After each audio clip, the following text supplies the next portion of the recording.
Hello दोस्तों, स्वागत है आपका अपने यूट्यूब परिवार स्टडी विद पटेल सर पर। 10th सीरीज का ये वीडियो आपके सामने प्रस्तुत है, जिसमें आप आज पढ़ेंगे future continuous tense. Future continuous tense का तीसरा पार्ट होता है, जिसमें आप पढ़ेंगे कि इस काल के हिंदी वाक्यों के अंत में रहा होगा, रही होगी, रहे होंगे इत्यादि शब्द आते हैं। इस काल की जो सहायक क्रिया होती है वो क्या होगी, मुख्य क्रिया क्या होगी, उन सब की चर्चा हो रही है। मुख्य क्रिया जो होती है वर्ब में आप लोग आईएनजी लगाते हैं, ये मुख्य क्रिया है। सहायक क्रिया क्या होती है उसके बारे में आपने पहले ही पढ़ा है। फ्यूचर टेंस में विल या शैल का प्रयोग करते हैं। किसका प्रयोग करते हैं? विल या शैल का प्रयोग करते हैं। विल और शैल के साथ आप बीई लगाते हैं। विल भी, शैल भी। और आपको मालूम है विल और शैल का प्रयोग कहाँ होता है? शैल का प्रयोग आई और वी के साथ मेनली होता है, यानी बहुवचनकर्ताओं के साथ होता है। विल का प्रयोग एक वचनकर्ताओं के साथ होता है। यदि आप चैनल पर नए हैं तो वीडियो को लाइक करें, चैनल को सब्सक्राइब करें और दोस्तों के साथ शेयर करें। और इस सीरीज का पहला वीडियो है वहाँ से देखें ताकि टेंस अच्छे से समझ में आए। बात हो रही थी आई और वी के साथ शैल का प्रयोग होता है। एक वचनकर्ताओं के साथ विल का प्रयोग करते हैं।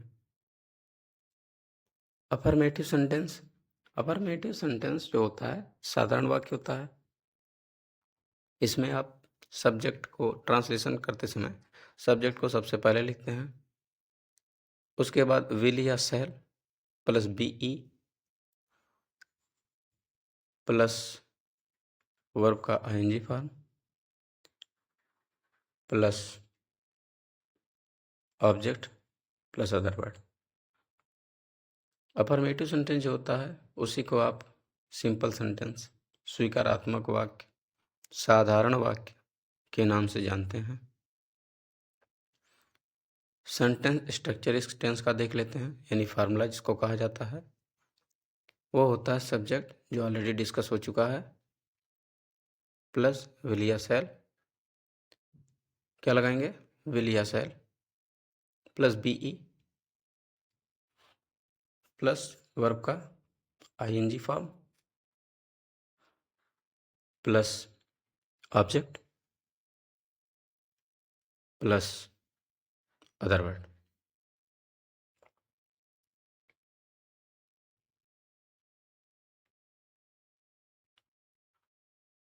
कुछ उदाहरण देखते हैं, जैसे वह क्रिकेट, वह क्रिकेट खेल रहा होगा। फ्यूचर कंटिन्यूअस टेंस है तो रहा, रही, रहे आना ही है। वह क्रिकेट खेल रहा होगा। करता है इसके लिए सब्जेक्ट है वह, उसके लिए आप लिखेंगे ही। विल या सेल में से कोई एक, चूंकि एक वचन है तो विल लगाएंगे, बीई तो लगाना ही है, प्लस वर्ब का आईएनजी फॉर्म। काम क्या हो रहा है? खेलने का। उसकी अंग्रेजी प्ले में आईएनजी, प्लेइंग। ऑब्जेक्ट क्या खेल रहा है? क्रिकेट। क्रिकेट को क्रिकेट ही बोलते हैं।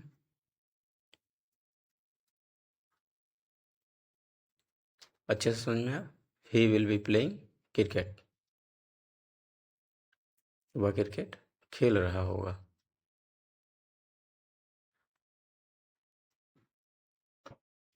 एक और उदाहरण देखते हैं।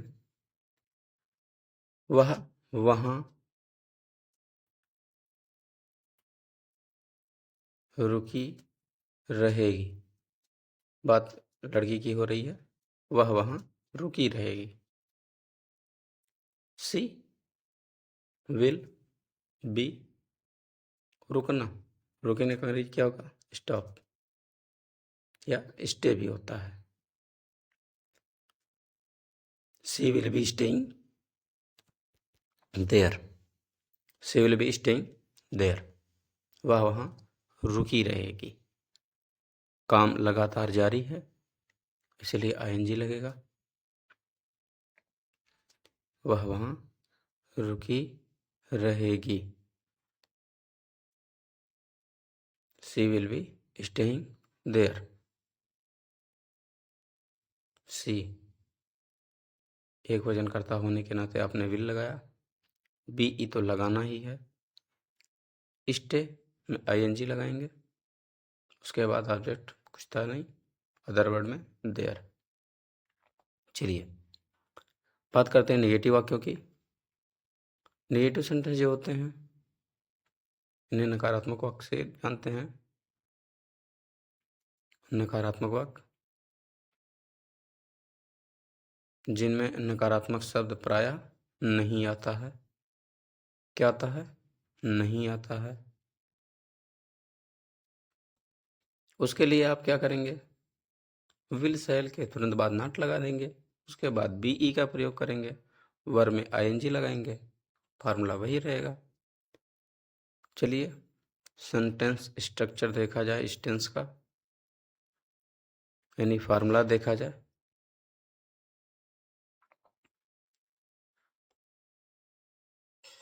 फार्मूला फार्मूला होगा सब्जेक्ट प्लस विल या shall plus not plus B E plus verb का ING form plus object plus other word. Okay, एक बार फिर आपसे बता दें, यदि आप चैनल पे नए हैं तो सबसे पहले आप जा कर के इस सीरीज की जो पहली वीडियो है वहाँ से देखें। वीडियो अच्छा लगे तो चैनल को लाइक करें, सब्सक्राइब करें और दोस्तों के साथ शेयर करें।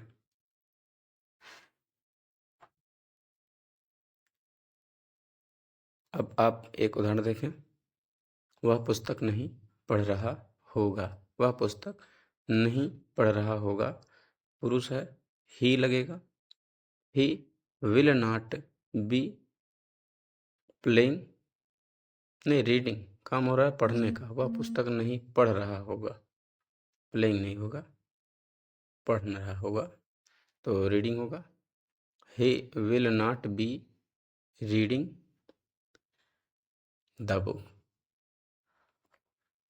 टू एरर इज ह्यूमन, गलती इंसान से ही होती है।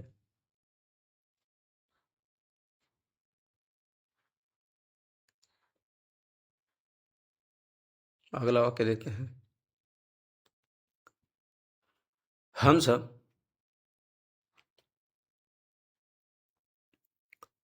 मैदान में,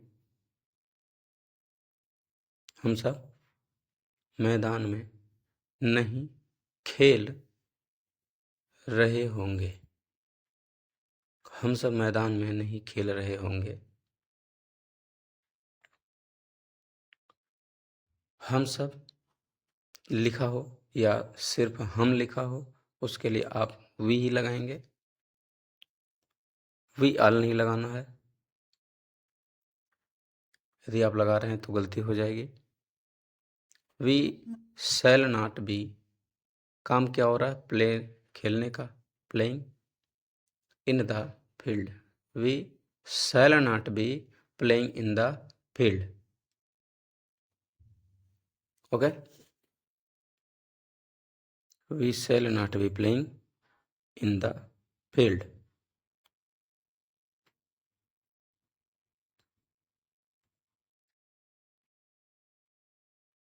इंट्रोगेटिव वाक्य को देखते हैं। इंट्रोगेटिव वाक्य जिसे आप प्रश्नवाचक वाक्य के नाम से जानते हैं, जिसे आप प्रश्नवाचक वाक्य के नाम से जानते हैं।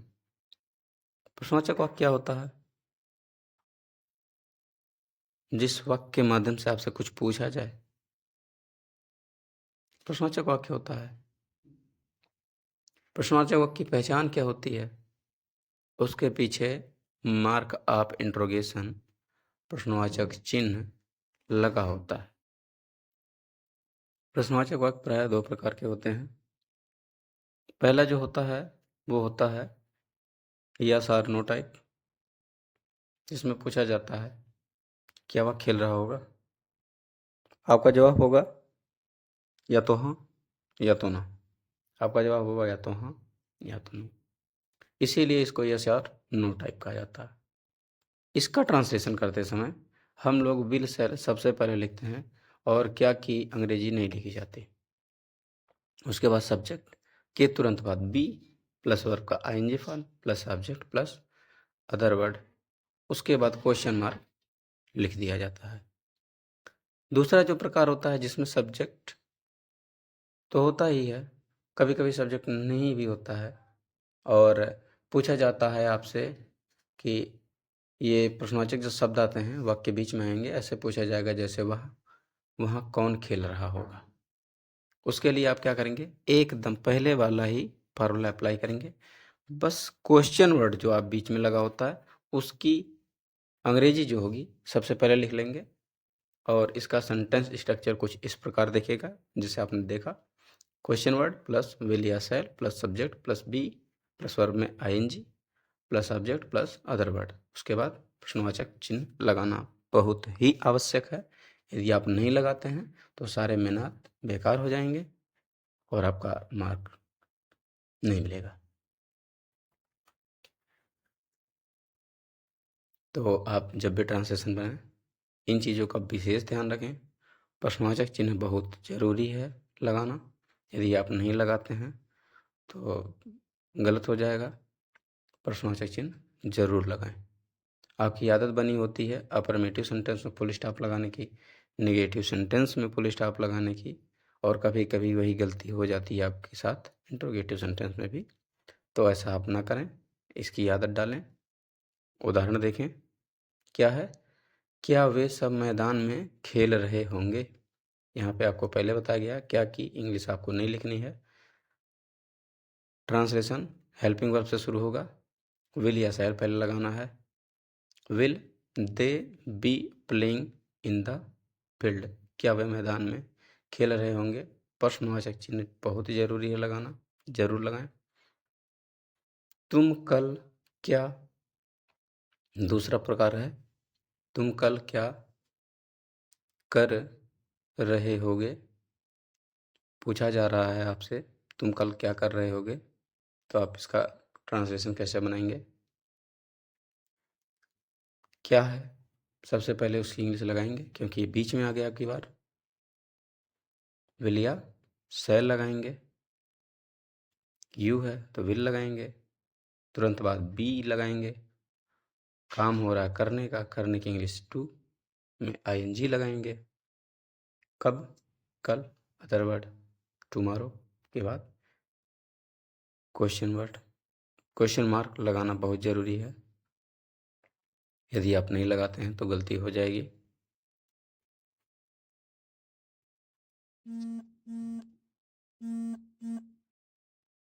और आपके लिए कुछ उदाहरण दिए जा रहे हैं जिनको आप करिए,